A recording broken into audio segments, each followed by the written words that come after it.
സ്വപ്നങ്ങൾക്ക് അതിരുകളില്ല, കരിയറിനും ഉണ്ടാകരുത്. Speed wings aviation academy. നമസ്കാരം, ടാക്ടർസിലേക്ക് സ്വാഗതം.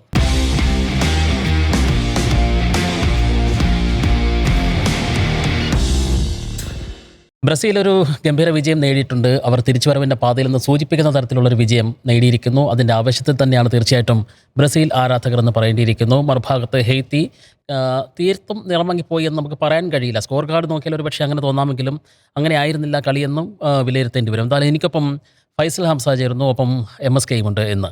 ഫൈസലിലേക്കാണ്. ഫൈസൽ എന്തായാലും മഞ്ഞക്കുപ്പായൊക്കെ ഇട്ട് വന്നിരിക്കുകയാണ് ബ്രസീലിൻ്റെ ആരാധകൻ എന്നുള്ള നിലയിൽ. ഇനി അപ്പോൾ കൂടുതൽ വാചകമൊന്നും പറയേണ്ട കാര്യങ്ങളില്ല. പക്ഷേ ഇന്നത്തെ കളി കണ്ടപ്പോഴേ ഒരു ഫുട്ബോൾ പ്രേമി എന്ന നിലയിൽ വലിയ സന്തോഷം തോന്നിയൊരു മത്സരമാണ്. ബ്രസീൽ ആരാധകൻ എന്നുള്ളത് അങ്ങനെയല്ല കാണുന്നത്.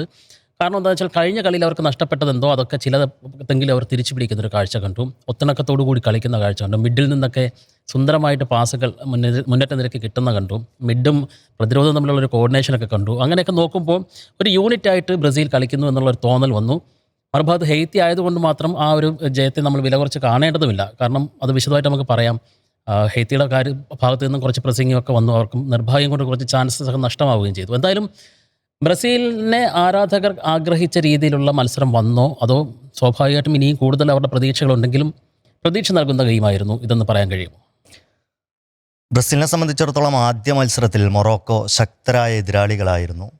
ഒരുപക്ഷെ ആ റിസൾട്ട് ബ്രസീൽ ആരാധകരെ തീർത്തും നിരാശപ്പെടുത്തിയെന്നൊന്നും പറയാൻ സാധിക്കില്ലായിരുന്നു. എങ്കിൽ പോലും പക്ഷേ അവർക്കൊരു വിഷമം ഉണ്ടായിരുന്നു ആദ്യ മത്സരം സമനിലയോടെ കൂടി തുടങ്ങി എന്നുള്ളത്. ഹെയ്ത്തിക്കെതിരെ വരുമ്പോൾ ബ്രസീൽ ആരാധകർ ആണെങ്കിലും അല്ലെങ്കിൽ കളി നിരീക്ഷിക്കുന്നവരെല്ലാം വിചാരിച്ചിരുന്ന ഒരു റിസൾട്ടാണ് വന്നത്. പക്ഷേ ഞാൻ കുറച്ചുകൂടെ വലിയ സ്കോർ പ്രതീക്ഷിച്ചിരുന്നു എന്നുള്ളതാണ് വാസ്തവം. കാരണം ഒന്നാമത് ആദ്യ പകുതിയിൽ ബ്രസീൽ 3 ഗോളിന് മുന്നിട്ട് നിൽക്കുന്നുണ്ട്. ആ സ്കോറിൽ തന്നെ ഈ കളി അവസാനിക്കുന്നു എന്നുള്ളതാണ്. രണ്ടാം പകുതിയിൽ ബ്രസീലിൽ നിന്ന് ആ ആദ്യ പകുതിയിൽ ഉണ്ടായ അത്രയും മികച്ച മുന്നേറ്റങ്ങൾ ഉണ്ടായില്ല എന്നുള്ളതാണ്. കുറച്ചുകൂടി അവർ കളി സ്ലോ ഡൗൺ ചെയ്യുന്നതായിട്ട് എനിക്ക് തോന്നിയിരുന്നു. പ്രത്യേകിച്ച് ആദ്യ പകുതിയുടെ തുടക്കത്തിൽ. പിന്നീട് രണ്ടാം പകുതിയുടെ തുടക്കത്തിൽ പിന്നീട് അവർ കുറച്ചുകൂടെ പേസ് കൂട്ടാൻ ശ്രമിച്ചുവെങ്കിലും പക്ഷേ ഈ 3-0 എന്നുള്ള സ്കോറിനൊപ്പം തന്നെ ബ്രസീലിന് നിഷേധിക്കപ്പെട്ട 2 ഗോളുകളുണ്ട്. അത് തലനാരികക്ക് ഓഫ് സൈഡ് ട്രാപ്പിൽ കുടുങ്ങിയ 2 ഗോൾ. ഒന്ന് എൻട്രിക്കിൻ്റെ ഗോൾ, ഒന്ന് റഫീഞ്ഞയുടെ തുടക്കത്തിലെ ഗോൾ. അപ്പോൾ അതുകൂടെ വന്നിരുന്നെങ്കിൽ, മാർട്ടിനെല്ലിയുടെ ആ ബാറിൽ തട്ടിത്തെറിച്ച ഗോൾ വന്നിരുന്നെങ്കിൽ റിസൾട്ട് കുറച്ചുകൂടെ ബെറ്റർ ആകുമായിരുന്നു എന്നാണ് എനിക്ക് തോന്നുന്നത്. സ്വാഭാവികമായിട്ടും ഫൈനൽ തേർഡിലേക്ക് വന്നാൽ, ബ്രസീലിൻ്റെ അറ്റാക്കിംഗ് നിരയിലേക്ക് വന്നാൽ കുറച്ചുകൂടെ ബെറ്റർ ആയിരുന്നു എന്നുള്ളതാണ് എനിക്ക് തോന്നുന്നത്. കഴിഞ്ഞ മത്സരത്തേക്കാൾ കൂടുതൽ അവർക്ക് അവസരങ്ങൾ തുറന്നു കിട്ടി. മാത്രമല്ല കുറച്ചുകൂടി ഇത്തവണ വിനീഷ്യസിനെ അമിതമായി ആശ്രയിക്കാത്തൊരു ഗെയിം കൂടിയാണ് ഇത്തവണ പ്ലാൻ ചെയ്ത് എന്നുള്ളതാണ്. റഫീഞ്ഞയിലേക്ക് കൂടുതൽ, അൺഫോർച്ചുനേറ്റ്ലി അദ്ദേഹത്തിന് പെട്ടെന്ന് പരിക്ക് പറ്റി പുറത്താകേണ്ടി വന്നു. അത് ബ്രസീലിനെ സംബന്ധിച്ചിടത്തോളം വലിയൊരു തിരിച്ചടി തന്നെയാണ്. പക്ഷേ എങ്കിൽ പോലും ഗ്രൗണ്ട് മൊത്തം നിറഞ്ഞു കളിക്കാൻ സാധിച്ചു. മാത്രമല്ല കുഞ്ഞിയെ പോലുള്ള ഒരു താരം, അദ്ദേഹത്തിന് ഫസ്റ്റ് ലെവലിലേക്ക് അവസരം കിട്ടിയപ്പോൾ അത് കൃത്യമായി ഉപയോഗിക്കാൻ സാധിച്ചു എന്നുള്ളതാണ്. അദ്ദേഹത്തിൻ്റെ അവസരങ്ങളെല്ലാം ഉപയോഗിക്കാൻ സാധിച്ചു എന്നാണ്. അത് പറയുമ്പോൾ പോലും ഇപ്പോൾ ഒരുപാട് പോസിറ്റീവ് ഉണ്ട്. ഇപ്പം മിഡ്ഫീൽഡിലേക്ക് ഇപ്പോൾ അനൂപേട്ടൻ പറഞ്ഞ അത്രയും മികച്ച ഒപ്പീനിയൻ എനിക്കിപ്പോഴും ഇല്ല. പക്കറ്റ ഒരു അസിസ്റ്റൊക്കെ നൽകിയെങ്കിൽ പോലും കളിയിലെ ഇൻവോൾവ്മെൻ്റ് എത്രത്തോളം ഉണ്ട് എന്നുള്ളതാണ്. ബ്രൂണോ ഗിമറാസ് ഓക്കെ, കസമേറ കുറച്ചുകൂടെ എനിക്ക് തോന്നുന്നു ഗോളിന് വഴിവെച്ചത് കസമേറയുടെ ഒരു ശ്രമമായിരുന്നു. അദ്ദേഹമാണ്. അതെ അല്ല, ആ തരത്തിലുണ്ട്. പക്ഷെ ഇപ്പോൾ നമ്മൾ 5-4-1 എന്നുള്ള ശൈലിയിലാണ് യഥാർത്ഥത്തിൽ ഹെയ്ത്തി കളിച്ചത്. അവർ മിഡ്ഫീൽഡിൽ അത്യാവശ്യം പൊസിഷൻ, അതായത് അവരവിടെ ബ്രസീലിനൊരു വാക്വം ക്രിയേറ്റ് ചെയ്ത് കൊടുത്തില്ല. മറുവശത്ത് അവർക്ക് അത്യാവശ്യം സ്പേസ് ബ്രസീൽ കൊടുക്കുകയും ചെയ്തു എന്നുള്ളതാണ്. പക്ഷെ ബ്രസീൽ പിന്നെ എങ്ങനെ ഗോൾ അടിച്ചതെന്ന് വെച്ചാൽ ഈ കളി നമ്മൾ കൃത്യമായി അറിയാം. ബ്രസീൽ പൊസഷൻ ഗെയിം കളിച്ചിട്ടില്ല. അത് ആ പൊസഷനിൽ കാണുന്നുമുണ്ട്. വളരെ ചെറിയ മാറ്റമാണ് ഇരു ടീമുകളും തമ്മിലുള്ള പന്ത് കൈവശം വെച്ചതിലുള്ള മാറ്റമുള്ളത്. ബ്രസീൽ കൃത്യമായി പന്ത് മുന്നേറ്റ നിരക്ക് നൽകുന്നു, അവരത് ലക്ഷ്യത്തിലെത്തിക്കാൻ ശ്രമിക്കുന്നു എന്നുള്ളതാണ്.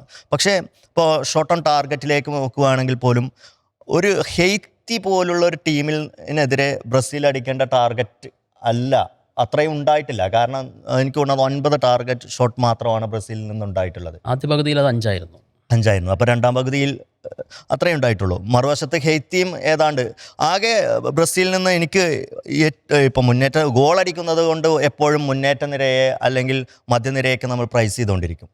പക്ഷേ എനിക്ക് കളിയിൽ കുറച്ചുകൂടെ ബെറ്ററായി തോന്നിയത് ബ്രസീലിൻ്റെ ഡിഫൻസാണ്. നമ്മളെപ്പോഴും പരാതിപ്പെട്ടുകൊണ്ടിരിക്കുന്ന നിരന്തരമായ പാളിച്ചകൾ ഉണ്ടാകുമെന്ന് പറയുന്ന, ഓഫ് കോഴ്സ് ഇപ്പോൾ ഹെയ്ത്തി പോലൊരു ടീമാണ് ബ്രസീലിനെ പരീക്ഷിക്കാൻ, ബ്രസീൽ ഡിഫൻസിനെ പരീക്ഷിക്കാനൊന്നും അവർക്ക് കരുത്തില്ല എന്നൊക്കെ പറയാം. പക്ഷേ ലോകകപ്പിലെ കുഞ്ഞന്മാരെ കഴിഞ്ഞ മത്സരങ്ങളെല്ലാം നമ്മൾ കണ്ടതാണ്. അവരെ അത്ര നിസ്സാരരായി കാണുന്നില്ല.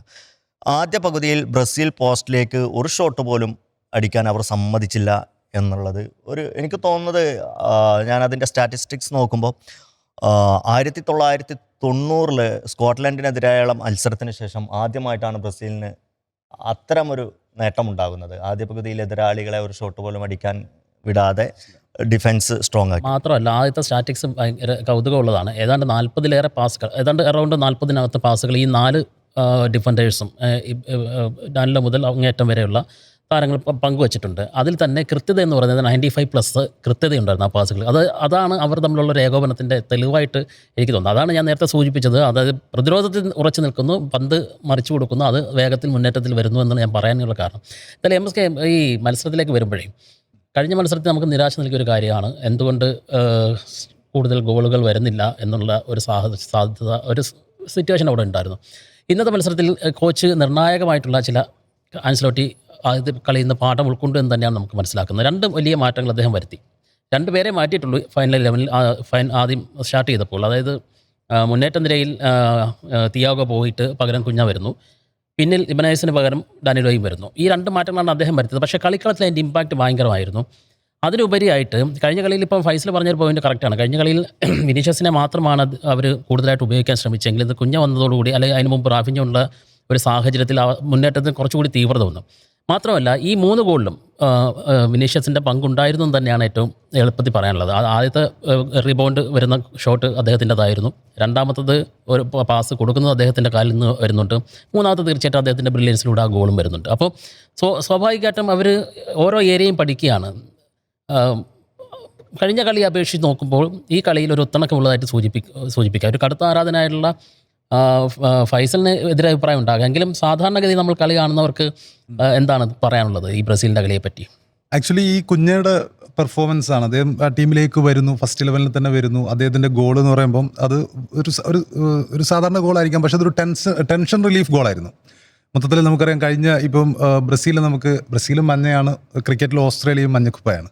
അപ്പോൾ നമ്മൾ സ്വാഭാവികമായിട്ട് ഏതൊരു ലോകകപ്പ് വരുന്ന സമയത്തും ഓസ്ട്രേലിയ ആദ്യം ഒന്ന് പതറിയിട്ടുണ്ടെങ്കിൽ കാരണം അവരെന്തായാലും കപ്പടിക്കും എന്ന് ഏറ്റവും കൂടുതൽ സാധ്യത കൽപ്പിക്കുന്ന ഒരു ടീമായിരിക്കും. അവരാദ്യ മത്സരങ്ങളിലൊന്ന് പതറിയിട്ടുണ്ടെങ്കിൽ നമ്മൾ തന്നെ ഉള്ളിൽ അവരങ്ങ് പൊക്കോട്ടെ, എങ്ങനെയെങ്കിലും പുറത്തായി കഴിഞ്ഞിട്ടുണ്ടെങ്കിൽ നന്നായേനെ എന്ന് വിചാരിക്കുന്ന ഒരു സിറ്റുവേഷനാണ്. ബ്രസീൽ കഴിഞ്ഞ മത്സരത്തിൽ ഇതേപോലെ ഒന്ന്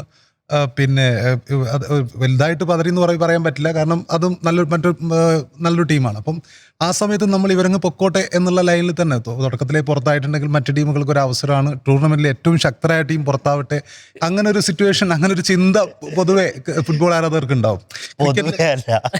അത് പൊതുവെയുള്ള ഫുട്ബോൾ ആരാധകരുടെ അല്ല, അത് നമ്മളെ വേറെ ചില പേര് പറയും. ഓക്കെ, അല്ല ഞാൻ പറഞ്ഞതല്ല ഏറ്റവും ശക്തരായ ടീം. ക്രിക്കറ്റിലാണെങ്കിലും ഫുട്ബോളിലാണെങ്കിലും ഒരു ടൂർണമെന്റ് വരുന്ന സമയത്ത് ഏറ്റവും ശക്തരായ, ഏറ്റവും സാധ്യത കൽപ്പിക്കപ്പെടുന്ന ഒരു ടീം ഒരു എന്തെങ്കിലും ഒരു സംഭവം വരുമ്പം അവർക്ക് പരാജയമോ അല്ലെങ്കിൽ പരാജയത്തിന്റെ ഒപ്പമുള്ളൊരു സമനിലയോ അല്ലെങ്കിൽ അവർ പുറത്താവാനുള്ള സാധ്യത ഉണ്ട് എന്നുള്ള സിറ്റുവേഷനൊക്കെ വരുമ്പം എല്ലാവരും അവർ ആയിക്കോട്ടെ, അവരങ്ങ് ഇതായിരുന്നെങ്കിൽ എന്ന് ചിന്തിക്കും. നമ്മളിപ്പോൾ മോംഗ്ലീൻ്റെ ഒക്കെ കഥ ഉണ്ടല്ലോ, മോംഗ്ലീൻ്റെ കഥയിൽ മോംഗ്ലിയാണ് നായകൻ, പക്ഷേ അവിടെ ഏറ്റവും ശക്തനായിട്ടുള്ള ആൾ ഷേർഖാനാണ്. ഷേർഖാൻ വരുന്ന സമയം ഷേർഖാനോട് എല്ലാവർക്കും ശത്രുതയാണ്. അഗേലക്ക് ശത്രുതയാണ്, ബാലുക്ക് ശത്രുതയാണ്, ബഗീരക്ക് ശത്രുതയാണ്, എല്ലാവർക്കും ശത്രുതയാണ്. ഷേർഖാൻ ഒരു എന്താ പറയുക, ഏറ്റവും ശക്തനായ ആൾക്കാരോട് നമുക്ക് തോന്നുന്ന ഒരു അവരെ മറ്റു ടീം എന്താ പറയുക, ഒരു അവരുടെ ഒരു ചെറിയൊരു ചുവടുവെപ്പൊന്ന് പിന്നോട്ടാവുകയാണെങ്കിൽ അങ്ങനെ ഒരു സന്തോഷം ഉണ്ടാവും സ്വാഭാവികതയിൽ. ഹോളിവുഡ് സിനിമ അല്ലെങ്കിൽ ഹോളിവുഡ് സിനിമയിലെ ഫൈറ്റ് സീൻ കാണുന്ന പോലെയാണ് ഫുട്ബോൾ കാണുന്നതാണ്. അതായത് വില്ലനും വില്ലൻ ഞാൻ പറഞ്ഞതാണ്.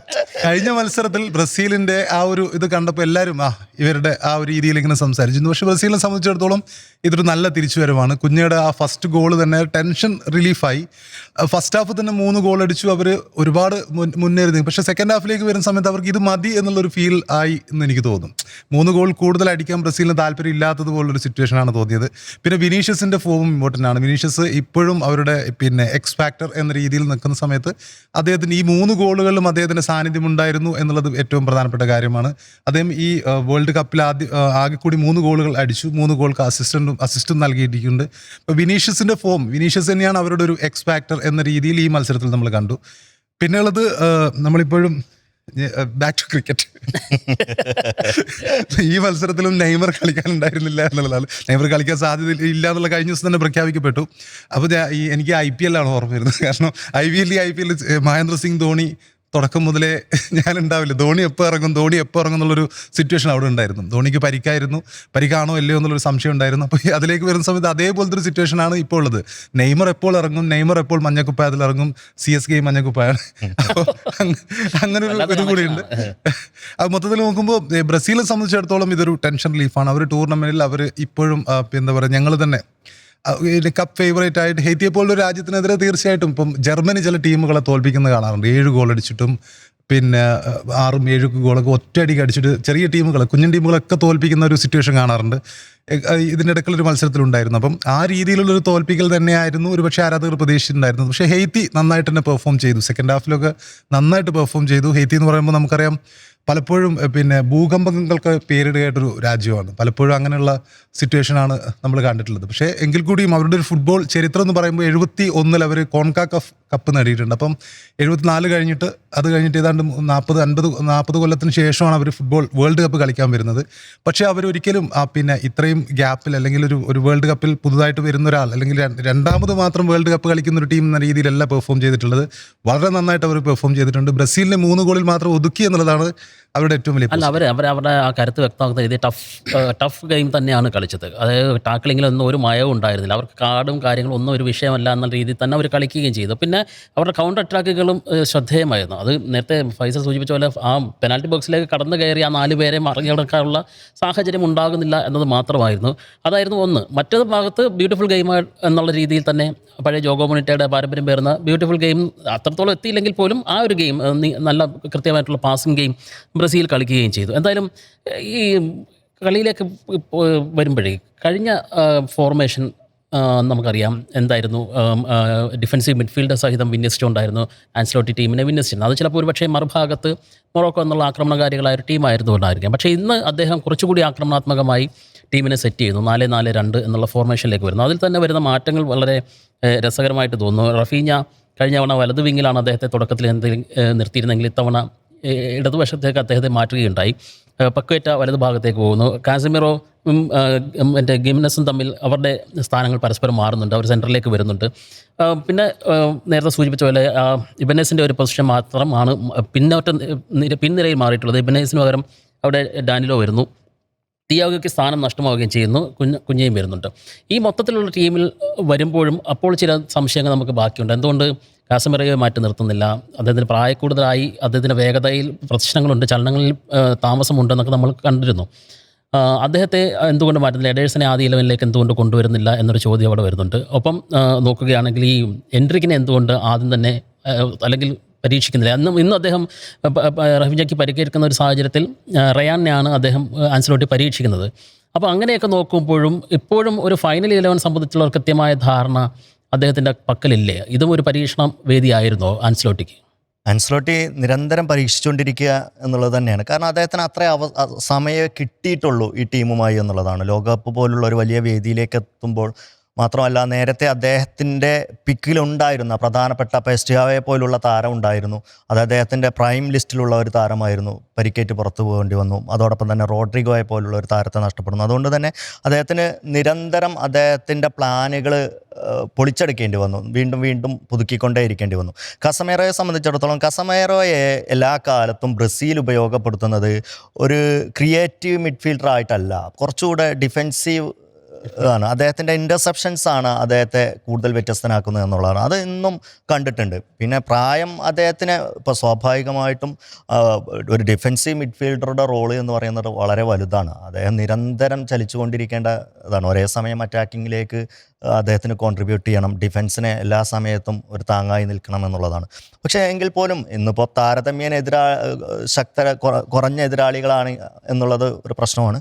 പക്ഷേ എങ്കിൽ പോലും അദ്ദേഹത്തിൻ്റെ റോള് പരമാവധി നന്നായി ചെയ്തു എന്നുള്ളതാണ്. എനിക്ക് തോന്നുന്നത് അവിടെ കസമേറോ ഡിഫൻസിലേക്ക് പോകുമ്പോൾ കൂടുതൽ റോൾ ഉണ്ടായിരുന്ന ഒരു തരം പക്കറ്റയാണ്. പക്കറ്റ നമ്മൾ ഈ സ്റ്റാറ്റിസ്റ്റിക്സ് ഒക്കെ നോക്കുമ്പോൾ അറിയാം പക്കറ്റ ഒരു ഗോളിലേക്ക് അസിസ്റ്റ് ചെയ്തു എന്നുള്ളതൊക്കെ. പക്ഷേ അത്ര കണ്ട് ഇൻവോൾവ്മെൻറ്റ് പക്കറ്റയിൽ നിന്നും ഉണ്ടായില്ല എന്നുള്ളതാണ്. യഥാർത്ഥത്തിൽ ആ മിഡ്ഫീൽഡിൽ കഴിഞ്ഞ മത്സരത്തിലുണ്ടായ ഒരു പോരായ്മ തന്നെയാണ് ഇന്ന് ഈ 4-4-2 ഒരു കളി സ്വിഫ്റ്റ് ചെയ്യാനുള്ള ഒരു കാരണവും. കാരണം വിനീഷ്യസിനെ വിങ്ങിൽ നിന്നും മാറ്റി ഒരല്പം കൂടെ മിഡ്ഫീൽഡിന് കൂടെ ഉപയോഗപ്പെടുത്തുന്ന രീതിയിൽ ഇന്ന് കളിപ്പിച്ചു എന്നുള്ളതാണ്. അത് നേരത്തെ തന്നെ കാർലോ അക്കാര്യം പറഞ്ഞിട്ടുണ്ട്. വിനീഷ്യസിന് ഒരു ഫ്രീ പൊസിഷൻ പലപ്പോഴും ഞാൻ വിനീഷ്യസിൽ നിന്ന് പ്രതീക്ഷിക്കുന്നത്, അതായത് വിങ്ങിൽ മാത്രമായിരിക്കില്ല എന്നുള്ളത്. അവിടെ കൂടുതൽ ഓപ്ഷനും ഉണ്ട്. കാരണം പിന്നീട് മാർട്ടിനെല്ലിയൊക്കെ വന്നപ്പോൾ നമ്മൾ കണ്ടതാണ്.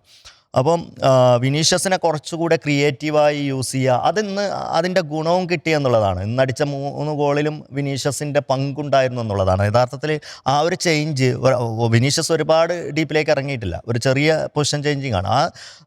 ഇത് കൃത്യമായി ഇന്ന് കളിയിൽ പ്രതിഫലിച്ചു എന്നുള്ളത് നമുക്ക് ആ സ്കോറും വിനീഷ്യസിൻ്റെ ഇൻവോൾവ്മെൻറ്റും കണ്ടാലറിയാം. മാത്രമല്ല എനിക്കൊണ്ട് കഴിഞ്ഞ മത്സരത്തിലും വിനീഷ്യസ് തന്നെയായിരുന്നു കളിയിലെ താരം. തുടർച്ചയായ 2 കളിയിലും അദ്ദേഹം മാൻ ഓഫ് ദ മാച്ച് പുരസ്കാരം നേടുന്നു. അത് അദ്ദേഹത്തിൽ ഉണ്ടാക്കുന്ന ഒരു കോൺഫിഡൻസ് വലുതായിരിക്കും എന്ന് തന്നെയാണ് തോന്നുന്നത്. നെയ്മറിന്റെ അഭാവം അറിയിക്കുന്നില്ല. ഇനി ഇതിലേക്ക് ഇപ്പോൾ നേരത്തെ സൂചിപ്പിച്ചതുപോലെ MSK പറഞ്ഞതുപോലെ MS ധോണി കളിക്കാത്തതുപോലെ അനന്തമായി നീണ്ടുപോകുന്ന ഒന്നായിരിക്കില്ല ഇത്. മിക്കവാറും സ്കോട്ട്ലൻഡിനെതിരെ കളിക്കാനുള്ള ഒരു സാധ്യത ഞാൻ കാണുന്നുണ്ട്. അത് തന്നെയാണ്, അവിടെയാണ് സാധ്യത വരുന്നത്. എങ്ങനെയായിരിക്കും അപ്പോൾ ആഞ്ചലോട്ടി ടീമിനെ വിന്യസിക്കുക എന്നുള്ളത്. അതായത് നടുക്ക് നെയ്മറെ നിർത്തുകയും വിങ്ങുകളിൽ വിനീഷ്യസിനെയും റഫീഞ്ഞ അദ്ദേഹത്തിന് പരിക്ക് ഏറ്റുമെങ്കിൽ പോലും ഇനിയിപ്പോൾ കുഞ്ഞിയെ നിർത്തുകയും മുന്നിൽ എൻട്രിക്കും വന്നു കഴിഞ്ഞാൽ ഈ ടീമിൻ്റെ ഒരു ആക്രമണം എത്രത്തോളം സ്ട്രോങ് ആയി പോകും? സ്വാഭാവികമായിട്ടും എൻട്രിക്ക് കുഞ്ഞിയ തന്നെ ആയിരിക്കും ഫസ്റ്റ് 11-ലെ ഫസ്റ്റ് ഓപ്ഷൻ സ്ട്രൈക്കർ എന്നുള്ളത്. ഇന്ന് ഇപ്പോൾ കളിപ്പിച്ചതിൽ നിന്ന് വ്യത്യസ്തമായി ഞാൻ ആ വിങ്ങിൽ കുറച്ചുകൂടെ ചിലപ്പോൾ സാധ്യത റയാനെയോ അല്ലെങ്കിൽ ഹെൻറിക്കിനെ അല്ലെങ്കിൽ കളിപ്പിക്കാനുള്ള സാധ്യത ഞാൻ കാണുന്നുണ്ട്. സ്വാഭാവികമായും പക്കറ്റയെ റീപ്ലേസ് ചെയ്തിട്ടായിരിക്കും നെയ്മർ വരിക എന്നുള്ളതാണ്. നെയ്മർ ഒരു കാരണവശാലും അറ്റാക്കിങ്ങിൽ, അതായത് ഒരു സ്ട്രൈക്കിംഗ് റോളിലേക്കോ അല്ലെങ്കിൽ വിങ്ങിലേക്കോ പോകില്ല എന്നുള്ള കാര്യം ഉറപ്പാണ്. അദ്ദേഹത്തെ ഒരു പ്ലേ മേക്കിംഗ് റോളിലേക്കായിരിക്കും ഉപയോഗിക്കുക. സ്വാഭാവികമായിട്ടും നെയ്മറിൻ്റെ ഒരു എബിലിറ്റി, അദ്ദേഹത്തിൻ്റെ ബോൾ ക്രിയേറ്റീവായിട്ട് ഹാൻഡിൽ ചെയ്യാനുള്ള ഒരു കഴിവ് സ്വാഭാവികമായിട്ടും വിനീഷ്യസിനൊക്കെ കൂടുതൽ സ്പേസ് കിട്ടും. ഇപ്പോൾ വിനീഷ്യസിന് കാര്യമായ സ്പേസ് കിട്ടാത്തതിൻ്റെ ഒരു പ്രധാന കാരണം എനിക്ക് തോന്നിയിട്ടുള്ളത്, അത് മിഡ്ഫീൽഡ് കുറച്ചുകൂടെ സ്ട്രോങ് ആയിരുന്നുവെങ്കിൽ അവരുണ്ടാക്കിയെടുക്കുന്ന ഒരു സ്പേസ് ഉണ്ട്. സ്വാഭാവികമായിട്ടും അവരാണ് അറ്റാക്കിങ്ങിലേക്ക് ഒരു സ്പേസ് ക്രിയേറ്റ് ചെയ്തിട്ട് കൊടുക്കേണ്ടത്. ഇവിടെ യഥാർത്ഥത്തിൽ വിനീഷ്യസ് ഒരു ഡബിൾ റോൾ വഹിക്കേണ്ട സാഹചര്യമുണ്ട്. ഒരേ സമയം അദ്ദേഹം തന്നെ അത് ക്രിയേറ്റ് ചെയ്യണം, അദ്ദേഹം തന്നെ ഫിനിഷ് ചെയ്യണം എന്നുള്ളതാണ്. ഫിനിഷിങ്ങിലെ അദ്ദേഹത്തിൻ്റെ എബിലിറ്റി നമ്മൾ ഈ ലോകകപ്പിൽ കാണാതെ പോകരുത്. ആ ഫസ്റ്റ് മത്സരത്തിലെ ഗോൾ എന്നുള്ളത് അദ്ദേഹത്തിൻ്റെ ടിപ്പിക്കൽ ഗോളായിരുന്നു. ഇപ്പോൾ ഇന്നത്തെ ഗോളാണെങ്കിലും ഒരു പിന്നെ അസിസ്റ്റ് ആണെങ്കിലും എല്ലാത്തിലും അദ്ദേഹത്തിൻ്റെ ഒരു ഗ്രേസ് മുഴച്ചു നിൽക്കുന്നുണ്ട്. അപ്പം വിനീഷ്യസ് ഫോമിലെത്തി എന്നുള്ളത് ബ്രസീലിന് വലിയ ഒരു മുതൽക്കൂട്ടാണ്. ഒപ്പം നെയ്മറിന് അദ്ദേഹത്തിന് തിരിച്ചു വന്ന് സ്വതസിദ്ധമായി കളിക്കാൻ സാധിച്ചാൽ, നെയ്മർ അദ്ദേഹത്തിൻ്റെ 100% കൊടുക്കേണ്ട, വിനീഷ്യസ് ഫോമായി കഴിഞ്ഞാൽ, ഇപ്പോൾ റഫീഞ്ഞ പരിക്കൊന്നുമില്ലാതെ അദ്ദേഹത്തിൻ്റെ ഫോമിലെത്തി കഴിഞ്ഞാൽ, നെയ്മർ എന്ന പ്ലെയറിൽ നിന്ന് അദ്ദേഹത്തിൻ്റെ ഒരു 75% കിട്ടിയാൽ തന്നെ ഇപ്പോഴുണ്ടായ പക്കറ്റ കളിക്കുന്നത് മൂലം ഉണ്ടാകുന്ന ആ ഒരു വാക്വം, അല്ലെങ്കിൽ മിഡ്ഫീൽഡിലെ വാക്വം ബ്രസീലിന് മറികടക്കാൻ കഴിയും. അപ്പം ഈ ബിഗ് മാച്ചുകൾ പരിക്ക് മാറിയിട്ട് തിരിച്ചു വരണം, അത് വരുമെന്ന് തന്നെയാണ്. നേരത്തെ നെയ്മറിന്റെ പരിക്ക് ഇതിന് മുമ്പേ മാറും എന്നുള്ള രീതിയിലായിരുന്നു പറഞ്ഞിരുന്നത്. പിന്നെ അത് പിന്നെയും അടുത്ത ആഴ്ചയിലേക്ക് മാറുന്നു. ഒരു ഗ്രൂപ്പ് ഘട്ടത്തിൽ ചിലപ്പോൾ അദ്ദേഹത്തെ നിലനിൽക്കുന്നുണ്ട് നെയ്മറിന്റെ പരിക്കിനെ സംബന്ധിച്ച്. ഗ്രൂപ്പ് ഘട്ടത്തിൽ ചിലപ്പോൾ അദ്ദേഹത്തെ കിട്ടില്ല എന്ന് പറയുമ്പോഴും ബ്രസീൽ ഇപ്പോൾ എന്താണ് സുരക്ഷിതമായ ഒരു പദവി തന്നെയാണ്, എത്തിയ സ്ഥാനത്ത് തന്നെയാണ് നിൽക്കുന്നത്. അതായത് ഗ്രൂപ്പിൽ 1-ാം സ്ഥാനത്തേക്ക് അവർ ഈ ജയത്തോടു കൂടി വന്നിട്ടുണ്ട്. ഗോൾ ആവറേജ് അടിസ്ഥാനത്തിൽ നോക്കുകയാണെങ്കിലാണ് ഇപ്പോൾ മുന്നിൽ നിൽക്കുന്നത്. മൊറോക്കോ കഴിഞ്ഞ മത്സരം അത് അവർ തോൽപ്പിച്ചതോടുകൂടി സ്കോട്ട്ലൻഡ് കീഴടക്കിയതോടുകൂടി തന്നെ അവർ മുന്നിലേക്ക് വന്നിരുന്നു. പക്ഷേ തൊട്ടടുത്ത മത്സരത്തിൽ ബ്രസീൽ അത് ഗോൾ ഡിഫറൻസിൽ അത് മുന്നേ വരികയാണ്. 4 പോയിന്റ് വീതമായി ബ്രസീലും മൊറോക്കോയും ഗ്രൂപ്പിൽ 1-ാം സ്ഥാനത്ത്, 1-2 ഗോൾ ഡിഫറൻസിലാണ് വ്യത്യാസം. സ്കോട്ട്ലൻഡ് തോറ്റതോടുകൂടി അവർ 3-ാം സ്ഥാനത്തേക്ക് മാറുന്നു. ഹെയ്ത്ത് 2 കളികളും തോറ്റ് പുറത്താകലിൻ്റെ വക്കിൽ തന്നെയാണ് എന്ന് പറയുന്നു. അപ്പോൾ ബ്രസീൽ ഇനിയിപ്പോൾ നടക്കാൻ പോകുന്ന മത്സരങ്ങൾ എന്ന് പറയുമ്പോൾ മൊറോക്കോ ഹെയ്ത്തിയും ബ്രസീൽ സ്കോട്ട്ലൻഡും മത്സരമാണ്. അത് ഗ്രൂപ്പ് ചാമ്പ്യനെ നിശ്ചയിക്കുന്നതിൽ നിർണായകമാവുന്ന ഒരു മത്സരം കൂടിയാണ്. അപ്പോൾ സ്വാഭാവികമായിട്ടും സ്കോട്ട്ലൻഡിലേക്കെതിരെ വരുമ്പോൾ ഈ പറയുന്ന ഫോർമേഷൻ തന്നെ തുടരാനാണോ സാധ്യത, അതോ പഴയതുപോലെ ഒരു ഡിഫൻസീവ് ഗെയിമിലേക്ക് പോകാനുള്ള സാധ്യതയുണ്ടോ? ഇപ്പോൾ നേരത്തെ ഗ്രൂപ്പ് ചാമ്പ്യന്മാർ ഈ ഗ്രൂപ്പിലൊരു പ്രധാനപ്പെട്ട ഘടകമാണ്. അപ്പോൾ നമുക്കറിയാം അടുത്ത റൗണ്ടിൽ മുന്നിൽ നിൽക്കുന്നത് 3 ടീമുകളാണ്. അതായത് ഒന്നുകിൽ നെതർലാൻഡ്സ്, അല്ലെങ്കിൽ ജപ്പാൻ, അല്ലെങ്കിൽ സ്വീഡൻ. അതിൽ ആ ഗ്രൂപ്പിൽ ഇവിടെ ചാമ്പ്യന്മാരായാൽ അവിടെ ആരാകുമോ 2 സ്ഥാനക്കാർ. അപ്പം സ്വാഭാവികമായിട്ടും അത് നെതർലാൻഡ്സ്, സ്വീഡൻ, അതേപോലെ തന്നെ ജപ്പാൻ, സ്വീഡൻ മത്സരങ്ങളുടെ ഫലത്തെ കൂടെ ആശ്രയിച്ചിരിക്കും. കാരണം നെതർലാൻഡ്സും ജപ്പാനും സമനിലയാണ് ആ മത്സരം. അപ്പോൾ സ്വാഭാവികമായിട്ട് ഇവിടെ ഗ്രൂപ്പ് ചാമ്പ്യന്മാരാവുക എന്നുള്ളത് ഒരു വെല്ലുവിളിയാണ്. ഇതിലൊരു പ്രശ്നം, സ്കോട്ട്ലൻഡിന് അവസാന മത്സരം, സ്കോട്ട്ലൻഡിന് ഒരു സാധ്യതയുണ്ട്. ഇപ്പോൾ അവർക്ക് നിലവിൽ 3 പോയിന്റ് ഉണ്ട്. അടുത്ത മത്സരം സമനിലയായാൽ പോലും അവർക്ക് ബെസ്റ്റ് ഓഫ് 3യിൽ അവർക്ക് കയറാൻ കഴിയും. ഒരു വലിയ സാധ്യത നിലനിൽക്കുന്നതാണ്. അപ്പോൾ എന്ത് വില കൊടുത്തും ഡിഫെൻഡ് ചെയ്യുക. ഇന്നത്തെ മത്സരത്തിൽ തന്നെ അവരങ്ങനെയാണ് കളിച്ചത്. പക്ഷേ അൺഫോർച്ചുനേറ്റ്ലി മൊറോക്കോയ്ക്ക് മുന്നിൽ അവർക്ക് പിടിച്ചു നിൽക്കാനായില്ല. അവർ തോറ്റു. അല്ല, പിടിച്ചു നിൽക്കാനായില്ലെന്ന് പറഞ്ഞാൽ അവർ പിടിച്ചു നിന്നു. 2ാമത്തെ മിനിറ്റിൽ തന്നെ, അതായത് കൃത്യമായി പറഞ്ഞാൽ 70ാം മിനിറ്റിൽ തന്നെ ഇസ്മായിലിൻ്റെ ഗോൾ വരുന്നതാണ് അവരുടെ പ്രശ്നമായത്. സെറ്റിൽഡ് ആവുന്നതിന് മുമ്പ് തന്നെ ഗോൾ വരും. പക്ഷേ പിന്നീടുള്ള 88 മിനിറ്റുകളും അവർ പിടിച്ചു നിന്നു എന്നുള്ളത് തന്നെയാണ്. പക്ഷെ ഒരു ഗോൾ അവർക്ക് തിരിച്ചടിക്കാൻ പറ്റില്ല എന്നുള്ള ഒരു പ്രശ്നമുണ്ട്. അവർക്ക് ഒരു സമനില വേണമായിരുന്നു. യഥാർത്ഥത്തിൽ ആ മത്സരം സമനിലയായിരുന്നെങ്കിൽ അവരുടെ സാധ്യത കുറച്ചുകൂടെ കൂടുമായിരുന്നു. അവരിപ്പോൾ 2ാം സ്ഥാനത്ത് നിൽക്കുമായിരുന്നു എന്നുള്ളതാണ്. മൊറോക്കോ ഈ ത്രട്ടിലേക്ക് പോകുമായിരുന്നു. അപ്പോൾ ഇവരെ സംബന്ധിച്ചിടത്തോളം അടുത്ത മത്സരം എന്ത് വില കൊടുത്തും ബ്രസീലിനെ സമനിലയിൽ തളക്കുക എന്നുള്ളതാണ്. മറുവശത്ത് മൊറോക്കോയ്ക്ക് വരാനുള്ളത് ഹെയ്ത്തിയോടാണ്. സ്വാഭാവികമായിട്ടും മൊറോക്കോ ആ മത്സരം ജയിക്കും. നിലവിലെ സാഹചര്യത്തിൽ നമ്മൾ വേറൊന്നും കാണേണ്ടതില്ല. അങ്ങനെ വന്നാൽ മൊറോക്കോ 7 പോയിന്റ് ഇപ്പോൾ തന്നെ ഉറപ്പിച്ചു എന്ന് നമുക്ക് പറയാം. അല്ലെങ്കിൽ അത്ഭുതങ്ങൾ സംഭവിക്കണം. ഹെയ്ത്തി അത്ഭുതങ്ങൾ കാട്ടിയാലേ, ഇന്നത്തെ ഹെയ്ത്തിയുടെ കളി കണ്ടിട്ട് മൊറോക്കോയ്ക്കെതിരെ ഒരു അത്ഭുതം കാണിക്കാനുള്ള ടീം സ്ട്രെങ്ത് അവർക്കുണ്ട് എന്ന് എനിക്ക് തോന്നുന്നില്ല. മറുവശത്ത് സ്കോട്ട്ലൻഡ് എന്ന് പറയുന്ന ടീമിനെ നമ്മൾ ഒരു കാരണവശാലും എഴുതി തള്ളേണ്ട ഒരു ടീമല്ല. അവർ യൂറോപ്യൻ യോഗ്യതാ റൗണ്ടിൽ ഡെൻമാർക്ക് പോലുള്ള ശക്തരായ ടീമുകളെ ഈ ലോകകപ്പിൽ കളിക്കാൻ പറ്റാതെയാക്കി ആ ഗ്രൂപ്പിൽ നിന്ന് 1ാം സ്ഥാനക്കാരായി കടന്നു വന്ന ടീമാണ്. ശക്തമായ ഡിഫൻസുള്ള ടീമാണ്. അതുകൊണ്ട് തന്നെ ഡിഫൻസാണ് അവരുടെ സ്ട്രെങ്ത്. അതുകൊണ്ടാണ് ഞാൻ പറഞ്ഞത് അൺഫോർച്ചുനേറ്റ്ലി ഈ മൊറോക്കോയ്ക്ക് മുന്നിൽ അവരുടെ ഫലം കണ്ടില്ല എന്നുള്ളത്. അപ്പം നേരത്തെ തന്നെ ഇപ്പം ആദ്യ മത്സരത്തിൽ ബ്രസീലിൻ്റെ വീക്ക് പോയിൻ്റ് എന്തൊക്കെയാണെന്ന് നമ്മൾ കൃത്യമായി കണ്ടതാണ്. ഹെയ്ത്തിയെ പോലുള്ള ഒരു ചെറിയ ടീമിനെതിരെ ജയിച്ചത് കൊണ്ട് മാത്രം ഞാനിതിനെ ക്രിട്ടിക്കലി ആണ് കാണാൻ പോകുന്നത്. ഇപ്പം ഒരുപക്ഷെ ആരാധകർക്ക് ഇതിൽ വിമർശനം ഉണ്ടാകും. ബ്രസീൽ 3 ഗോളിനും ജയിച്ചിട്ടും വിമർശിക്കുന്നോ അത് ശരിയല്ല എന്നൊക്കെ. പക്ഷേ ഒരേ സമയം തന്നെ ബ്രസീലിന് 5 ഗോൾ വരെ നേടാമായിരുന്നു. അത്തരം വാദങ്ങളൊക്കെ ഉണ്ട്. ഈ മത്സരത്തിൽ ഒരുപാട് പോസിറ്റീവ് ഉണ്ട്. പക്ഷേ അതോടൊപ്പം തന്നെ നെഗറ്റീവ് അവിടെ ഇപ്പോഴും ഉണ്ട്. ഈ മത്സരം സൂക്ഷ്മമായി നിരീക്ഷിച്ചാൽ നമുക്കറിയാം ഇപ്പോഴും ഒരു ലാക്ക് ഓഫ് കോർഡിനേഷനുണ്ട് മിഡ്ഫീൽഡും വിങ്ങേഴ്സും എല്ലാം തമ്മിൽ.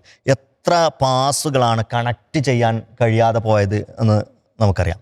കൃത്യമായ ഒരു കോർഡിനേഷൻ ഉണ്ട് എന്നുണ്ടെങ്കിൽ അത് നഷ്ടപ്പെടില്ല. ആ തരത്തിൽ ബ്രസീൽ ഹൈ ബോൾസ് കളിക്കുന്നുണ്ട്, ലോങ് ബോൾസ് കളിക്കുന്നുണ്ട്, ത്രൂ ബോൾസ് കളിക്കുന്നുണ്ട്. അത് നിരന്തരമായി വന്നുകൊണ്ടിരിക്കുന്നുണ്ട്. അതൊരു ഗുഡ് സൈനാണ്. പക്ഷേ അത് റിസീവിങ് എൻഡിൽ പലപ്പോഴും ആളെത്തുന്നില്ല എന്നുള്ളത് അത് പ്രശ്നം എന്താ വെച്ചാൽ ശക്തരായ ടീമുകൾക്കെതിരെ കളിക്കുമ്പോൾ ആ ബോൾ നഷ്ടപ്പെടുന്നത് ഒരു കൗണ്ടർ അറ്റാക്കിനുള്ള വഴി കൂടെ വെക്കുമെന്നുള്ളതാണ്. അത് അവിടെ ഓപ്പൺ ചെയ്തിട്ട് കൊണ്ടാണ് ഇത്തരത്തിലുള്ള ഒരു അറ്റാക്ക് നടക്കുന്നത്.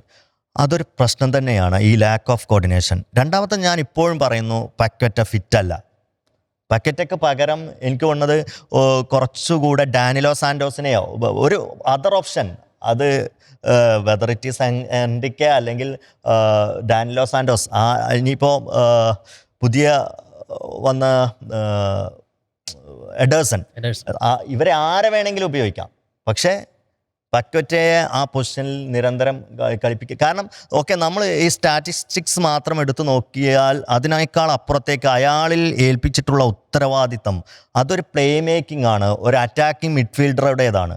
അത് കൃത്യമായി വിനിയോഗിക്കപ്പെട്ടാൽ മാത്രമേ ശക്തമായ സ്കോട്ട്ലാൻഡ് പോലുള്ള അതിശക്തമായ ഡിഫൻസ് ഉള്ള ടീമിനെതിരെ ഇനിയിപ്പോൾ നോക്കൗട്ടിലേക്കൊക്കെ വരുമ്പോൾ ഞാൻ നേരത്തെ തന്നെ നമ്മൾ സൂചിപ്പിച്ചു ആരാണ് വരാനിരിക്കുന്നത് എന്നുള്ളത്. അതുകൊണ്ട് ബ്രസീൽ ആരായിരിക്കും ബ്രസീൽ എന്തായിരിക്കും ഒരു സാധ്യത, എന്തായിരിക്കും നെക്സ്റ്റ് സ്റ്റേജിൽ? അത് അടുത്ത ഗ്രൂപ്പിൽ നെതർലാൻഡ്സ് ആണോ ജപ്പാനാണോ നെതർലാൻഡ്സും സ്വീഡനും തമ്മിൽ ഇന്ന് മത്സരം നടക്കാൻ നിർണായകമാണ്. അപ്പോൾ ഇന്നത്തെ മത്സരത്തിലേക്ക് കൂടി വന്ന ഗംഭീര മത്സരങ്ങൾ കാത്തിരിക്കുന്നുണ്ട്. നെതർലാൻഡ്സ് സ്വീഡൻ ഇപ്പോൾ പറഞ്ഞ രീതിയിൽ ബ്രസീലിന്റെ എതിരാളി ആരാകും എന്ന് നിശ്ചയിക്കുന്ന ഒരു മത്സരമാണ്. കാരണം ആ ഗ്രൂപ്പിന്റെ സാധ്യതകൾ സെക്കൻഡ് പൊസിഷനിലാണെങ്കിൽ നെതർലാൻഡ്സ് സെക്കൻഡ് പൊസിഷനിലാണെങ്കിൽ നെതർലാൻഡ്സ് മത്സരം വരും, അല്ലെങ്കിലും ബ്രസീൽ ജപ്പാൻ വരും, അല്ലെങ്കിൽ ബ്രസീൽ സ്വീഡൻ വരും. അതായത് ബ്രസീലിന് ഈ 3 ടീമും എനിക്ക് തോന്നുന്നു കുറച്ചുകൂടെ ബ്രസീലിന് താരതമ്യേന ഈസി ആയിരിക്കുന്ന ടീം ജപ്പാനാണ്. അതിനുള്ള ഒരു കാരണം ഏതാണ്ട് ബ്രസീലിന് സമാനമായി കളിക്കുന്ന ഒരു ടീമാണ് ജപ്പാൻ എന്നുള്ളതാണ്. ജപ്പാൻ ഫുട്ബോളിനെ വളർത്തിക്കൊണ്ടുവരുന്നത് അവർ ചെറിയ മാറ്റങ്ങളൊക്കെ വരുത്തിയിട്ടുണ്ട്. യഥാർത്ഥത്തിൽ ബ്രസീലാണ്. അതായത് ബ്രസീലിലെ സീക്കോയെ അവിടെ ജാപ്പനീസ് കോച്ചായി കൊണ്ടുവന്നതിന് ശേഷമാണ് ഈ ജാപ്പനീസ് ഫുട്ബോളിന് ഒരു വലിയ മാറ്റം ഉണ്ടാകുന്നത്. ശരിക്കും മുമ്പേ അവർ ഏഷ്യയിലൊരു സ്ട്രെങ്ത് ആയിരുന്നെങ്കിൽ പോലും അപ്പോൾ അതുകൊണ്ട് തന്നെ അവരുടെ ശൈലിക്ക് ഒരുപാട് ബ്രസീലിൻ്റെ ശൈലിയുമായി ഒരുപാട് സാമ്യങ്ങളുണ്ട്. അതുകൊണ്ട് തന്നെ ബ്രസീലിന് അവരെ ടാക്കിൾ ചെയ്യാൻ വളരെ ഈസി ആയിരിക്കും. മറുവശത്ത് ഈ സ്വീഡൻ പോലുള്ള ടീം വരുമ്പോൾ പ്രശ്നം യോക്കറസിനെ പോലുള്ള ഒരു സ്ട്രൈക്കർ അവിടെയുണ്ട്. അപ്പോൾ ബ്രസീൽ ഇപ്പോൾ ഇന്നത്തെ മത്സരത്തിൽ നമ്മൾ പ്രൈസ് ചെയ്യുമ്പോൾ പോലും ബ്രസീലിൻ്റെ ഡിഫൻസിന് യോക്കറോസിനെ പോലുള്ള ഒരാളെ എങ്ങനെ പിടിച്ചു കെട്ടാൻ സാധിക്കും എന്നുള്ളതൊക്കെ നമ്മൾ ചിന്തിക്കണം. അത് കുറച്ചുകൂടെ ടഫായിരിക്കും. ഞാൻ ജപ്പാനെ അപേക്ഷിച്ച് സ്വീഡനും നെതർലാൻഡ്സും ടഫായിരിക്കും എന്നാണ്. നെതർലാൻഡ്സ് ഓഫ് കോഴ്സ് ടഫായിരിക്കും. അവരുടെ ഫാസ്റ്റ് ഗെയിമിനെ ബ്രസീലിനെ എങ്ങനെ കളിക്കുന്നു എന്നുള്ളത് അതിന് ഞാൻ പറഞ്ഞില്ലേ, ആൻസലോട്ടി എല്ലാ സമയത്തും ഈ കളിയൊന്നും ആയിരിക്കില്ല നെതർലാൻഡ്സിനെ കിട്ടുവാണെങ്കിൽ. അദ്ദേഹത്തിൻ്റെ കയ്യിൽ വിഭവങ്ങൾ, ഇപ്പോൾ പേരിൽ ക്ലബ്ബ് ഫുട്ബോളിലെ വലിയ താരങ്ങളൊക്കെ ഉണ്ടെങ്കിലും ഒരു ടീം എന്ന നിലയിലേക്ക് നമ്മൾ എല്ലാ ചേരുവകളും വരുമ്പോൾ പലയിടത്തും ഒരു വിടവുകളുണ്ട്, അല്ലെങ്കിൽ പോരായ്മകളുണ്ട്. അതിനെ പക്ഷെ മറികടക്കുന്നുള്ള തന്ത്രങ്ങൾ അദ്ദേഹത്തിൽ നിന്ന് വരും എന്നുള്ളതാണ് എനിക്ക് തോന്നിയിട്ടുള്ളത്. എന്താണ് MSKയുടെ ഒരു പ്രതീക്ഷ? എവിടം വരെ പോകും ഈ ബ്രസീൽ എങ്ങനെയാണെങ്കിൽ ഈ കളിയും വെച്ചുകൊണ്ട്? ബ്രസീലിൻ്റെ മറ്റൊരു പ്രശ്നം നമ്മൾ പറഞ്ഞത് യൂറോപ്യൻ ടീമുകളായിട്ട് വരുമ്പോൾ പ്രത്യേകിച്ച് നോക്കൗട്ട് റൗണ്ടിൽ തോറ്റു പുറത്താകുന്നതാണ് അവരുടെ സമീപകാല ലോകകപ്പുകളിലെ പാരമ്പര്യം എന്നുള്ളത്, ചരിത്രം എന്നുള്ളത്. അല്ല, പക്ഷേ എന്നെ സംബന്ധിച്ചിടത്തോളം എനിക്ക് തോന്നുന്നു കുറച്ചുകൂടി പോസിറ്റീവാണ്. കാരണം ബ്രസീൽ അത്രയും സമ്മർദ്ദത്തിൽ നിൽക്കുന്ന ഒരു സമയമാണ്. ആദ്യത്തെ മത്സരത്തിൽ ആ സമനില എന്ന് പറയുമ്പോൾ നമ്മൾ പോർച്ചുഗലിൻ്റെ കഴിഞ്ഞ മത്സരം സമനിലയായപ്പോൾ ഇപ്പം തന്നെ നമ്മളിപ്പോൾ സ്പോർട്സ് വാർത്തകൾ എടുത്തു നോക്കുകയാണെങ്കിൽ ആ ഗ്രൂപ്പിൽ ഓരോരുത്തരുടെ അഭിപ്രായങ്ങളാണ്. മറ്റേ ബ്രൂണോ ഇങ്ങനെ പറഞ്ഞു, മറ്റേ റൊണാൾഡോ ഇങ്ങനെ പറഞ്ഞു. മൊത്തത്തിൽ ആ ടീമൊക്കെ ഇത് കാണുന്നുണ്ടാവല്ലോ. അപ്പോൾ അവരത്രയും സമ്മർദ്ദത്തിൽ നിൽക്കുന്നൊരു സിറ്റുവേഷനാണ്. പിന്നെ മാത്രമല്ല ഈ ടൂർണമെൻറ്റ് ചരിത്രം നോക്കുകയാണെങ്കിലും ചെറിയ ടീമുകളൊക്കെ വലിയ ടീമുകളെ പിടിച്ചു കെട്ടിയ ഒരു സിറ്റുവേഷൻ ഉണ്ട്. ഇപ്പോൾ കേപ്പ് വാഡിയിലെ ആ ഗോളിയൊക്കെ ഒറ്റയടിക്ക് 50,000 ഇതിൽ നിന്നും ഏതാണ്ട് 7.8 മില്യൺ ഹീറോ ആണ്. ഒറ്റയടിക്ക് സോഷ്യൽ മീഡിയയിൽ അത്രയും ഫാൻ ഫോളോയിങ് ഒക്കെ ആയി. മൊത്തത്തിൽ നോക്കുമ്പോൾ ചെറിയ ടീമുകൾ വലിയ ടീമുകളെ പിടിച്ചടക്കിയ ഒരു ചരിത്രം ഉള്ള സമയത്ത് അങ്ങനെ ഒരു സിറ്റുവേഷനിലാണ് ഹെയ്ത്തിക്കെതിരെ ബ്രസീൽ ഇറങ്ങുന്നത്. ഹെയ്ത്തിക്കെതിരെ 3-0 വിജയം. സെക്കൻഡ് ഹാഫിൽ ബ്രസീലിന് ഇത്ര മതി എന്ന് തോന്നുന്നൊരു ഫീലാണ് ഈ മത്സരത്തിൽ നമ്മൾ കണ്ടത്. അപ്പോൾ ഈ 3-0 വിജയം എന്നുള്ളത് വലിയ ആത്മവിശ്വാസം തന്നെ അവർക്ക് നൽകും. അടുത്ത മത്സരത്തിൽ അവർ ടീമെന്ന നിലയിൽ ഇപ്പോൾ ഫൈസൽ പറഞ്ഞതുപോലെ കുറേ പ്രശ്നങ്ങളൊക്കെ അവിടെ ഉണ്ടാവാം. എങ്കിൽ കൂടിയും മറ്റു ചില ഇപ്പം വിനീഷ്യസിനെ പോലുള്ളൊരു താരം ഫോമിലേക്ക് എത്തുന്നു. കുഞ്ഞ എന്നുള്ള താരം അദ്ദേഹത്തിൽ വിശ്വാസം അർപ്പിക്കുന്ന ഒരു കോച്ച് അവിടെ ഉണ്ട്. കോച്ച് കൃത്യമായിട്ടും അദ്ദേഹത്തിൽ വിശ്വാസം അർപ്പിക്കുന്നു. കഴിഞ്ഞ മത്സരത്തിൽ അദ്ദേഹത്തെ ഉൾപ്പെടുത്തിയിരുന്നില്ല. ഈ മത്സരത്തിലേക്ക് ഉൾപ്പെടുത്തിയപ്പോൾ അദ്ദേഹം 2 ഗോളോടുകൂടി ഈ മത്സരത്തിൻ്റെ ഗതിയും മാറ്റുന്നു. ബ്രസീലിന് ആത്മവിശ്വാസം നൽകുന്ന ഗോളുകളായിരുന്നു അത്. മൊത്തത്തിലൊരു ടെൻഷൻ ഫ്രീ എന്ന ലൈനിലേക്ക് എത്തുന്നു. അപ്പം ബ്രസീലിനെ സംബന്ധിച്ചിടത്തോളം ഒരു വലിയ പോസിറ്റീവ് തന്നെയാണ്. മറ്റു കുറേ പ്രശ്നങ്ങൾ പരിഹരിക്കപ്പെടേണ്ടതുണ്ട്. പക്ഷേ എങ്കിൽ കൂടിയും അടുത്ത മത്സരത്തിലേക്ക് വരുമ്പം ഈയൊരു 3-0 എന്ന രീതിയിൽ കുഞ്ഞൻ ടീമുകളുടെ ചതിക്കുഴിയിൽ പെടാതെ മുന്നോട്ട് പോകാൻ കഴിഞ്ഞു എന്നുള്ള നോക്കുമ്പം ബ്രസീൽ അടുത്ത മത്സരത്തിൽ കുറച്ചുകൂടി പോസിറ്റീവായിട്ട് കളിക്കാനാണ് സാധ്യത. പിന്നുള്ളത് നെയ്മറൊക്കെ സുൽത്താനൊക്കെ വരികയാണെങ്കിൽ കളി വേറെ ലെവലായിരിക്കാനും സാധ്യതയുണ്ട്. നമ്മളെ അവസാനം പറഞ്ഞു നിർത്തുന്നതിന് മുമ്പ് ഈ കളിയിൽ നിന്ന് പാഠം പഠിക്കേണ്ടത് പോർച്ചുഗലാണെന്ന് തോന്നുന്നു. പോർച്ചുഗലിന് ഈ കളി ബ്രസീലിൻ്റെയും ഹെയ്ത്തി മത്സരം നൽകുന്ന പാഠം എന്താണ്? കളിക്കാർക്കും മൊത്തത്തിലുള്ള കളി ശൈലിയിലും രണ്ടിനെയും രണ്ടായി കാണണം എന്നുള്ളതാണ് എനിക്ക് തോന്നിയിട്ടുള്ളത്. ഇപ്പം പോർച്ചുഗലിൻ്റെ മത്സരത്തിൽ സംഭവിച്ചത് യഥാർത്ഥത്തിൽ പോർച്ചുഗലിൻ്റെ അത്രയൊന്നും ഇന്ന് ബ്രസീലിൻ്റെ കയ്യിൽ പന്ത് കിട്ടിയിട്ടില്ല.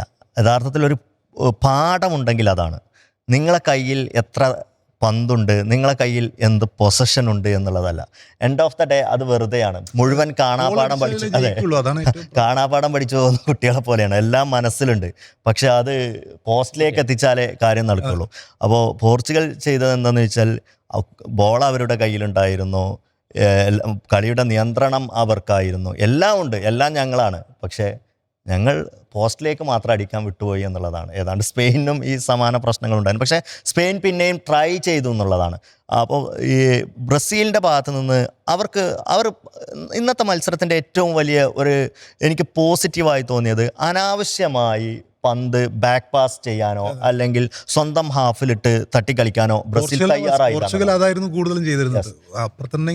പന്ത് കൈവശം വന്ന ഓരോ മൂവും ബ്രസീൽ അറ്റാക്കിങ്ങിനാണ് ഉപയോഗിച്ചത് എപ്പോഴൊക്കെ. അതുകൊണ്ട് തന്നെ പൊസഷൻ കുറവാണ്, അതിൻ്റെ പ്രശ്നം അതാണ്. അതായത് നിങ്ങളുടെ കയ്യിൽ പന്ത് കിട്ടുന്നു, നിങ്ങൾ നേരെ മൂവ് ചെയ്യുന്നു, ഫോർവേഡിലേക്ക് പന്ത് പാസ് ചെയ്യുന്നു, ഒരു പക്ഷേ അത് നഷ്ടപ്പെടാം, അല്ലെങ്കിൽ അത് ലക്ഷ്യത്തിലെത്താം. അതിന് 2 പോസിബിലിറ്റി ഉണ്ട്. അത് നിമിഷങ്ങൾക്കുള്ളിൽ മറിയാം. തൊട്ട് പിന്നാലെ തന്നെ മറ്റൊരു ബോൾ റീറ്റെയിൻ ചെയ്യാനുള്ളൊരു സാധ്യത അവിടെയുണ്ട്. പക്ഷേ ആകെ സെക്കൻഡ് ഹാഫിൻ്റെ തുടക്കത്തിൽ മാത്രമാണ് ബ്രസീലുടെ അല്പം ബോൾ കീപ്പ് ചെയ്തുകൊണ്ട് മിഡ്ഫീൽഡിൽ കളിക്കാൻ ശ്രമിച്ചത് എന്നുള്ളതാണ്. പിന്നീട് ആൻസലോട്ടി ചില മാറ്റങ്ങൾ വരുത്തി അത് വീണ്ടും ഒരു അറ്റാക്കിങ്ങിലേക്ക്, ഫുൾ അറ്റാക്കിങ്ങിലേക്ക്, ത്രൂ ഔട്ട് അറ്റാക്കിങ്ങിലേക്ക് പോയി എന്നുള്ളതാണ്. ഒരു ഗോൾ കൂടി കണ്ടെത്തണം എന്നുള്ള ഒരു ശ്രമം അവിടെ നടന്നിട്ടുണ്ടായിരുന്നു. പക്ഷേ പോർച്ചുഗലിൻ്റെ ഭാഗത്ത് നിന്ന് ഇത്തരത്തിലുള്ള ഒരു അറ്റംപ്റ്റും എനിക്ക് തോന്നുന്നത് സെക്കൻഡ് ഹാഫിൽ പിന്നെയും അവർ ചില ട്രൈ ചെയ്തു. പക്ഷേ എങ്കിൽ പോലും ഈ തരത്തിലുള്ള ഒരു മനോഭാവം അവർക്കുണ്ടായിരുന്നില്ല. ബോൾ കൈവശം വെക്കുക എന്നതിനപ്പുറത്തേക്ക്, കളിയുടെ നിയന്ത്രണവും പിടിക്കുക എന്നുള്ളതിനപ്പുറത്തേക്ക് ഓരോ ബോളും ഗോളിലേക്കുള്ള മൂവ് ആകണം എന്നുള്ളൊരു ചിന്തയുണ്ട്. അതുണ്ടാക്കുക എന്ന് പരിശീലകനാണ് അതുണ്ടാക്കേണ്ടത്. അവിടെയാണ് ആൻസലോട്ടിയും മാർട്ടിനസും തമ്മിലുള്ള വ്യത്യാസം എന്നാണ് എനിക്ക് തോന്നുന്നത്. അത് ക്രിയേറ്റ് ചെയ്യാൻ, അത് ഇൻജക്റ്റ് ചെയ്യാൻ മാർട്ടിനസിന് പറ്റാതെ പോയതാണ് ആ മത്സരത്തിലെ ഒരു പ്രശ്നം. മറ്റു പല പ്രശ്നങ്ങളും അവിടെയുണ്ട്. പക്ഷേ ഒരു ഫസ്റ്റ് ഹാഫ് മുഴുവൻ ഒരു ടീം ഇങ്ങനെ കളിക്കുമ്പോൾ സെക്കൻഡ് ഹാഫിലേക്ക് വരുമ്പോൾ കോച്ച് കൃത്യമായ നിർദ്ദേശം കൊടുക്കണം. അതിന് പറ്റുന്നില്ല എങ്കിൽ അതിനനുസരിച്ച് ടീമിനെ റീസ്ട്രക്ചർ ചെയ്യണമായിരുന്നു. അത് പോർച്ചുഗലിൻ്റെ ഭാഗത്തുനിന്ന് ഉണ്ടായിട്ടില്ല. റഫീഞ്ഞയുടെ പരിക്ക് വെല്ലുവിളിയാകുമ്പോൾ എന്താണ് അതെന്തിൻ്റെ കൂടുതൽ വിവരങ്ങൾ പുറത്തു വരുന്നേ ഉള്ളൂ. ഹാംസ്ട്രിങ് ഇഞ്ചറി ആണെന്നാണ് കേൾക്കുന്നത്. പക്ഷേ എങ്കിൽ പോലും ഒരു പക്ഷേ അടുത്ത മത്സരത്തിൽ റഫീഞ്ഞ കളിച്ചില്ലെങ്കിൽ പോലും ഇന്ന് പെട്ടെന്ന് തന്നെ പരിക്കുപറ്റുന്നു, പെട്ടെന്ന് അദ്ദേഹത്തെ വലിക്കുന്നു എന്നുള്ളതാണ്. അത് അദ്ദേഹത്തിന് കൂടുതൽ ബുദ്ധിമുട്ടുണ്ടാക്കരുത്. റഫീഞ്ഞ വളരെ ഇമ്പോർട്ടൻ്റ് ആയിട്ടുള്ള ഒരു പ്ലെയറാണ്. ഒരു പക്ഷേ ലെഫ്റ്റ് വിങ്ങിനേക്കാൾ റഫീഞ്ഞ റൈറ്റ് വിങ്ങിൽ നിന്ന് പോയാൽ ശരിക്കും അങ്ങനെ റീപ്ലേസ് ചെയ്യാനൊരു താരം ബ്രസീലിന് ഇല്ല എന്നുള്ളതാണ് ഇത്തവണ നേരിടുന്ന പ്രശ്നം. കഴിഞ്ഞ തവണ ആൻ്റണിയെ പോലുള്ളൊരു താരം ഉണ്ടായിരുന്നു. ഇത്തവണ ആ ഒരു പേസിൽ കളിക്കുന്ന ഒരു താരം അവിടെ ഇല്ല എന്നുള്ളൊരു പ്രശ്നമാണ്. അതുകൊണ്ട് അദ്ദേഹത്തെ കൂടുതൽ സേഫ് ആക്കുക എന്നുള്ളൊരു തന്ത്രം കൂടെ കോച്ചിന് ചെറിയൊരു പരിക്കുണ്ടായപ്പോൾ, ഇനി അതല്ലാതെ അല്പം ഗൗരവമാണെങ്കിൽ പോലും അടുത്ത മത്സരം ബ്രസീലിനെ സംബന്ധിച്ചിടത്തോളം ഒരു ഡു ഓർ ഡൈ സിറ്റുവേഷൻ ഇല്ല. ഒരു പക്ഷേ 2ാം സ്ഥാനക്കാരാകുമോ എന്നുള്ള ഒരു ആശങ്ക മാത്രമാണ് അവിടെ നിലനിൽക്കുന്നത്. അതുകൊണ്ട് തന്നെ ഇനിയിപ്പോൾ ചെറിയ എന്തെങ്കിലും പ്രശ്നം ഉണ്ടെങ്കിലും അദ്ദേഹത്തിന് ഒരു വിശ്രമം അനുവദിക്കാനുള്ളൊരു സാധ്യതയും കാണുന്നുണ്ട്. ഈ പറഞ്ഞ പാഠത്തിൻ്റെ കാര്യം പറഞ്ഞപ്പോഴാണ് 57% മാത്രമേ പൊസിഷൻ ഉണ്ടായിരുന്നു ഫസ്റ്റ് ഹാഫിൽ. അവിടെയാണ് ആ 57% പൊസിഷൻ വെച്ചിട്ടാണ് അവർ 5 അറ്റംപ്റ്റ് നടത്തുകയും 3 ഗോളുകൾ നേടുകയും ചെയ്തത്. തീർച്ചയായിട്ടും അത് തന്നെയാണ് പോർച്ചുഗലിനുള്ള വലിയ പാഠം, അല്ലെങ്കിൽ സ്പെയിനുള്ള വലിയ പാഠമെന്ന് ഈ മത്സരം ബ്രസീൽ കാണിച്ചു കൊടുക്കുകയാണ് എന്തായാലും ചെയ്തത്. എന്തായാലും പൊതുവിൽ വിലയിരുത്തുമ്പോൾ ഇപ്പോൾ ഫൈസൽ പറഞ്ഞ ഒരു അഭിപ്രായത്തിന് മുൻതൂക്കം വരുന്നുണ്ട്. കാരണം മറ്റൊന്നുമല്ല, കളിച്ചു, ജയിച്ചു, ഗോളടിച്ചു എന്നതല്ല, അതിനുപരിയായിട്ട് നോക്കുകയാണെങ്കിൽ ഇനിയും ബ്രസീൽ മെച്ചപ്പെടാനുണ്ട് എന്ന് തന്നെയാണ് നമുക്ക് അന്തിമമായി പറയാനുള്ളത്, അല്ലേ നമസ്കാരം? തീർച്ചയായിട്ടും ബ്രസീൽ മെച്ചപ്പെടാനുണ്ട്. അതിനൊപ്പം തന്നെ ബ്രസീൽ പോസിറ്റീവാണ് എന്നുള്ളതാണ് പ്രധാനപ്പെട്ട കാര്യം. പോർച്ചുഗലായിട്ട് അദ്ദേഹം കമ്പയർ ചെയ്തൊരു സംഭവം പറഞ്ഞു. അതാണ് ഇപ്പം ഈ പന്ത് ഗോളടിക്കുക എന്നുള്ളതാണ് ഏറ്റവും പ്രധാനം. പൊസിഷൻ കൊണ്ടൊരു പ്രത്യേകിച്ചിട്ട് കാര്യങ്ങളൊന്നുമില്ല. അത് അവസാനം ഇപ്പം പോർച്ചുഗലിന് സംഭവിച്ചത്, ചിലപ്പോൾ നമ്മൾ ഈ മലവെള്ളമൊക്കെ കയറുന്ന സമയത്ത് ഇത് കരയോട് അടുത്തിട്ടുള്ള സ്ഥലത്ത് ചില പ്രാണികളോ അല്ലെങ്കിൽ അങ്ങനെയുള്ള സംഭവങ്ങളൊക്കെ ഉണ്ടാവും. അതൊരിക്കലും മലവെള്ളത്തിൻ്റെ ഒഴുക്കിലേക്ക് പോവില്ല, അവിടം വരെ പോയിട്ട് പിന്നെയും തിരിച്ചു വരും. ആ ലൈനിലാണ് ഈ കഴിഞ്ഞ മത്സരത്തിൽ പോർച്ചുഗലിൻ്റെ അറ്റാക്കിംഗ് ഒക്കെ ഉണ്ടായിരുന്നത്. അതായത് അവിടം വരെ എത്തുന്നു, റൊണാൾഡോയ്ക്ക് പാസ് കിട്ടുന്നില്ല, തിരിച്ച് പിന്നെയും പുറകിലേക്ക് വരുന്നു, ആ ലൈനിലായിരുന്നു. പക്ഷേ ബ്രസീൽ അങ്ങനെ ആയിരുന്നില്ല ഈ മത്സരത്തിൽ കളിച്ചത്. അവർ ഗോൾ അടിക്കുക എന്നുള്ള ശ്രമം തന്നെയായിരുന്നു അവരുടെ അടുത്തുണ്ടായിരുന്നത്. പോർച്ചുഗൽ ഇതേപോലെ പാഠങ്ങൾ ഉൾക്കൊണ്ട് വരാനുള്ള സാധ്യതയാണ്. അങ്ങനെ ഉണ്ടാവണം, എങ്കിലും മാത്രമേ പോർച്ചുഗൽ അടുത്ത ലൈനിലേക്ക് കയറാൻ പറ്റും. അതായത് 2ാം റൗണ്ട് മത്സരങ്ങൾ ആരംഭിച്ചിരിക്കുകയാണ്. കൂടുതൽ ആവേശകരമായിട്ടുള്ള മത്സരങ്ങൾ വരട്ടെ. കാരണം 3ാം റൗണ്ടിലേക്ക് കാര്യങ്ങൾ ബാക്കി വെക്കാതെ തന്നെ അടുത്ത റൗണ്ട് ഉറപ്പാക്കാൻ ടീമുകൾ ശ്രമിക്കട്ടെ. മികച്ച മത്സരങ്ങൾ ലഭിക്കും എന്ന് തന്നെയാണ് നമ്മുടെ പ്രതീക്ഷ. എന്തായാലും വലിയ മത്സരങ്ങൾ കാത്തിരിക്കുന്നു. അതിൻ്റെ വിശേഷങ്ങളുമായി അടുത്ത എപ്പിസോഡിൽ കാണാം. നമസ്കാരം.